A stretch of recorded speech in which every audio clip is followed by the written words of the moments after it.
Super Kings एक बार फिर से किंग की तरह खेली और दोबारा 7 विकेट से, बिल्कुल 7 विकेट से किसको हराया? सनराइजर्स हैदराबाद को। उस हैदराबाद को जिसकी गेंदबाजी अच्छी थी, बल्लेबाजी ठीक है सवालिया घेरे में थी, लेकिन सेंचुरी भी मारा था हैरी ब्रुक ने।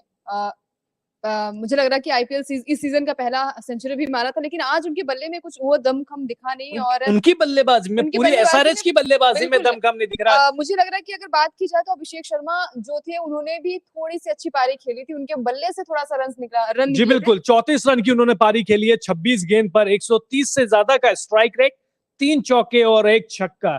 भला हो इनकी पारी का जो यहाँ तक पहुंच गई, अदरवाइज तो के अंदर भी वो लाले पड़ जाते, अच्छे खासे लाले पड़ जाते।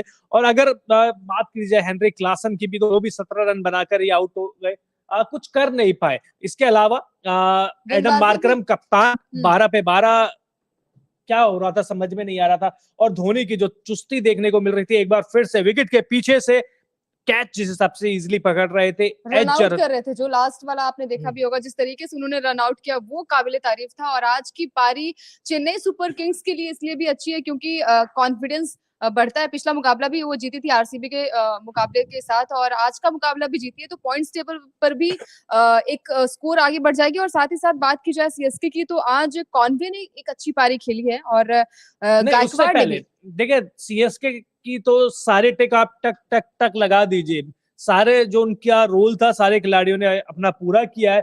लेकिन राहुल त्रिपाठी को क्या हुआ है? ना त्रिपाठी जी की लाठी चल रही है, ना बैट चल रहा है, फील्डिंग भी बड़ी वैसी कर रहे हैं।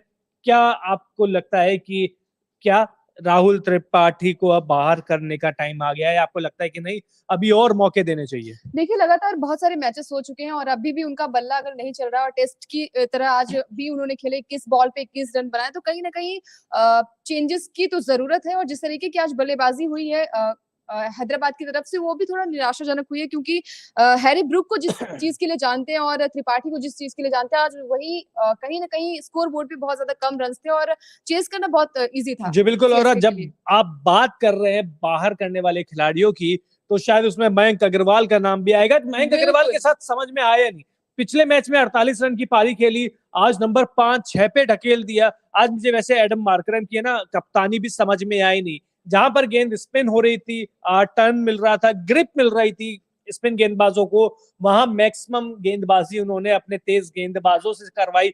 मार्को येसन का वो ओवर देख लीजिए जिसमें 23 रन मारे कॉनवे ने। तो मुझे लगता है कि शायद बहुत सारी चीज आपको अब आगे देखनी होगी। बिल्कुल। और देखिए लगातार दूसरा मुकाबला ये है कि लगातार हैदराबाद हारी है, तो कहीं ना कहीं थोड़ा सा निराशाजनक तो परफॉर्मेंस रही। और साथ ही साथ अगर बात की जाए हैदराबाद की, तो कहीं ना कहीं मुझे लग रहा है कि परफॉर्मेंस में स्टार्टिंग की अगर ओपनिंग की बात की जाए, वहां पर भी कुछ अच्छा बल्ला चला नहीं। और हैरी ब्रुक की पारी जिसके लिए हम जानते हैं और जिस तरीके की वो बल्लेबाजी करते हैं, सेंचुरी लगा चुके हैं, इस आईपीएल का पहला सेंचुरी उन्होंने ही लगाया था, तो जिस तरीके की पारी आज उन्होंने खेली वो थोड़ा सा निराशाजनक रही। साथ ही साथ गेंदबाजी की भी बात की जाए, तो हैदराबाद की गेंदबाजी में भी कहीं ना कहीं वो चूक देखने को मिली, और इसका फायदा चेन्नई को मिला, क्योंकि स्कोर बोर्ड पे उतने रन्स नहीं थे। 134 138 का टारगेट बहुत इजी होता है, और आज चेन्नई ने लगातार दूसरा मैच जीता, तो कहीं ना कहीं कॉन्फिडेंस उनका बूस्टअप हुआ होगा। जी बिल्कुल, मयंक अग्रवाल की बात हो रही है।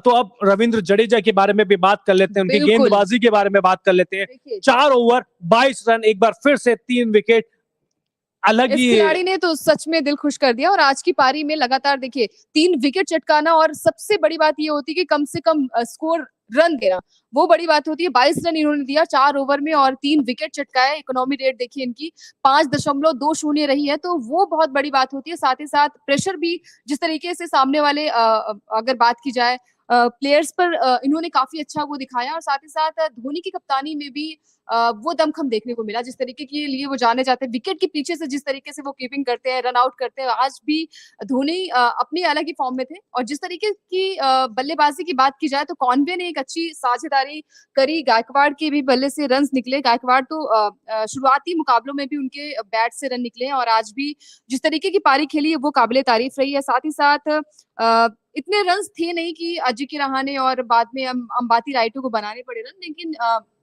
बाकी के कॉर्नर की बात की जाए तो उन्होंने काफी अच्छा स्कोर बोर्ड पे खड़ा कर दिया था। तो मुझे लगता नहीं था कि बाकी बैट्समैन को जरूरत पड़ती। जी बिल्कुल। और आज तो आप गेंदबाजी देख लीजिए ना, आज सीएसके के गेंदबाजों की आप गेंदबाजी देख लीजिए।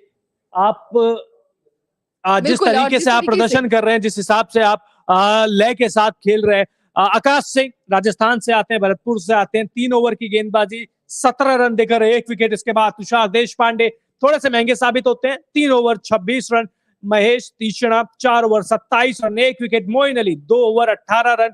Ravindra Jadeja 4 over 22 run 3 wicket. और महेश पथिराना 4 ओवर 22 रन। तो मतलब आज सभी अगर बॉलर्स की बात की जाए तो सभी बॉलर्स ने एक अच्छा दमखम दिखाया और एक अच्छी साझेदारी खेली। साथ ही साथ अगर बात की जाए तो मुझे लगता है कि आज बॉलर्स ने बैट्समैन से ज्यादा रोल प्ले किया सीएसके के लिए। बिल्कुल उन्होंने मैच बना दिया था, एक इनिंग के बाद ही मैच बना दिया था उन्होंने। 134 रन। पिच देखिए कठिन थी बल्लेबाजी के लिए, ओस नहीं थी। मुझे लगता है कि इस स्कोर से भी जो हैदराबाद है वो लड़ सकती थी, लेकिन मार्करम की खराब कप्तानी आप कह लीजिए या गेंद, शुरुआत में इतने रन पड़ गए, पावर प्ले में इतने रन पड़ गए कि जब तक स्पिनर साथ थे तब तक सब कुछ खत्म हो चुका था। इसके बाद भी फिर भी लड़ाई हुई। स्पिनर्स की तारीफ करनी होगी। मार्करम ने सुंदर को 2 ओवर ही दिए। मार्कंडे अपना लास्ट ओवर कर रहे हैं, शायद 18वां ओवर। तो बिल्कुल भी रणनीति समझ में आई है नहीं, बिल्कुल नहीं आए। और जिस तरीके की आज बल्लेबाजी हुई है हैरी ब्रुक से, तो ये उम्मीद नहीं थी जिस तरीके की आज उन्होंने बल्लेबाजी की। साथ ही साथ सारे बैट्समैन के बल्ले से वो रन्स देखने को नहीं मिले। 134 रन आप बनाते हैं और 135 रन इतनी ज्यादा बड़ा स्कोर नहीं था चेन्नई के लिए, वो भी बड़ी टीम है और जिस तरीके के लिए वो जानी जाती है। तो आज का स्कोर बोर्ड में 135 रन लाना मुझे लगता है मुश्किल नहीं था चेन्नई के लिए। जी बिल्कुल सर। धोनी एक बार फिर से विजयी कप्तान बनके सामने आए हैं। एसआरएच लड़ी जरूर लेकिन जीत नहीं पाई। देखिए स्थिति यही होती है कि जब भी चेन्नई का मैच होता है तो लोग ज्यादातर तो ऐसा एक हम सोशल मीडिया पर उसका फ्लो देख लेते हैं कि धोनी को देखने जा रहे हैं, उनकी कप्तानी, उनकी स्ट्रेटजी, और अगर वो बैटिंग करते दिख जाए तो फिर सोने पे सुहागा। लेकिन नो डाउट देखिए सबसे बड़ी बात अभी दूसरी इनिंग की हम बात कर रहे थे कि कितने अच्छे से किया, किस तरीके से करे। लेकिन हुआ ये कि हैदराबाद ने किस तरीके का स्कोर दिया, वो स्ट्रगल करते नजर आए। लगातार पहली इनिंग स्ट्रगल करते नजर आए और वहीं से ये पता चल गया था कि चेन्नई जिसका बैटिंग ऑर्डर 8 तक आता है, धोनी इतने नीचे आते हैं, मालूम है कि भाई अब 1 जाएगा, 2 जाएगा, 3 जाएगा, लेकिन इतना स्कोर तो आसानी से बन जाएगा। ये कहीं ना कहीं परसेप्शन बिल्ड हो गया था। बिल्कुल। और जो रणनीति थी बिल्कुल समझ में आई नहीं, क्योंकि चेपॉक की जो पिच है हम सभी को पता है कि स्पिनर्स को मदद करती है, और मयंक अग्रवाल जो कि स्पिन को बहुत अच्छा खेलते हैं, आपने उनको नंबर 5 या 6 पे धकेल दिया जब आपकी सिचुएशन इतनी खराब थी। वो खराब फॉर्म से जूझ रहे हैं और इसके बाद जब तेज गेंदबाजों से ज्यादा गेंदबाजी कराई, मैं तो अभी भी कहूंगा कि यहाँ से भी एसआरएच मैच पलट सकती थी। वो येंसन का जो ओवर था जिसमें 23 रन पड़े, वहां से एसआरएच बहुत पीछे हो गई, पीछे चली गई और फिर वो कम बैक उनको नहीं हो पाया। बिल्कुल आपका सही एनालिसिस है। और बिल्कुल देखिए जिस तरीके से अगर हम फ्लैशबैक की बात की जाए तो लखनऊ और राजस्थान का मैच था, उसमें भी बहुत बड़ा स्कोर बोर्ड नहीं था, लेकिन जिस तरीके से लखनऊ ने कमबैक किया वो बड़ी बात थी। आज के मुकाबले में भी स्कोर उतना ज्यादा था नहीं, 134 रन बनाए थे, 35 का स्कोर था। तो मुझे लगता है कि हैदराबाद को वो ट्रिक अपनानी चाहिए जिस तरीके से लखनऊ ने कमबैक किया। मैच देख सकते हैं, कल के मैच में भी हमारे सामने सीधा एग्जांपल है, लेकिन वो चीज हमें ऐसा लग रहा था कि अभी हम देख रहे हैं लगातार लो स्कोर मैच हो रहा है, लो स्कोर टारगेट दिया जा रहा है। उसके बाद दूसरी इनिंग में जब टीम आ रही है तो उसके साथ क्या हो रहा है हम देख रहे थे। आज ऐसा लग रहा था कि क्या वही चीज 2-3 दिन से जो हमें देख रहे थे वो रिपीट होगी क्या। बिल्कुल। और जिस तरीके की आज बल्लेबाजी हुई एसआरके की तरफ से वो थोड़ा सा निराशाजनक हुई, क्योंकि हैरी ब्रुक जिस चीज के लिए जाने जाते हैं, उनकी स्कोरिंग मतलब हाईएस्ट स्कोरिंग उनकी थी, सेंचुरी लगाया था उन्होंने पहले आईपीएल सीजन में। तो बट क्या एक सेंचुरी के लिए आए थे, एक सेंचुरी के लिए 15-16 करोड़ रुपए खर्च करे हैं एसआरएच ने। नहीं, आज का तो बहुत देखिए रन्स देखिए इनके 13 बॉल पे उन्होंने 18 रन बनाए हैं, 3 चौके लगाए हैं, तो मतलब इसके लिए वो जाने नहीं जाते हैं। तो आज मुझे लगता है कि बैटिंग ऑर्डर भी अच्छा नहीं था, बॉलिंग भी साथ ही साथ हैदराबाद की तो खराब ही रही है। बिल्कुल। और मार्करम की बात कर लें, बल्लेबाजी तो खराब रही है, गेंदबाजी उससे भी ज्यादा खराब रही है, और कप्तानी सबसे ज्यादा खराब रही है, क्योंकि आज शुरू से समझ में आया ही नहीं। अभिषेक शर्मा आए, ठीक है, ओपन उन्होंने किया, उन्होंने 34 रन भी बनाए, समझ में आता है। उसके बाद राहुल त्रिपाठी आते हैं, लेकिन मयंक अग्रवाल जो पूरे ओपनर है, पूरी जिंदगी एज ए ओपनर खेलते आए हैं, उनको नंबर 5 या 6 पे भेजना। मैं लेकिन लक्ष्य कुछ और ये समझ रहा हूँ कि देखिए उन्होंने सब आजमाया, सारे बॉलर्स आजमाने की कोशिश की, कोई चला ही नहीं। तो मतलब हम ये कैप्टन के पास ऑप्शन क्या होता है? वो ऑप्शन ये है कि भाई ये नहीं चल रहा तो हम ये देखते हैं, ये नहीं, अब आपको दिख रहा है कि हम लूज कर रहे हैं। उसने सारी ट्रिक आजमाई और वो कोई भी काम नहीं कर रही थी। ये भी तो हो सकता है it was a bad day, but ये भी हो सकता है सर, जो चीज अपनाई वो गलत अपनाई, क्योंकि आप देखिए जब मयंक अग्रवाल को तो इतने लास्ट में नहीं उतारना और चाहिए। दूसरी वो चीज openers- मयंक अग्रवाल, पहली चीज।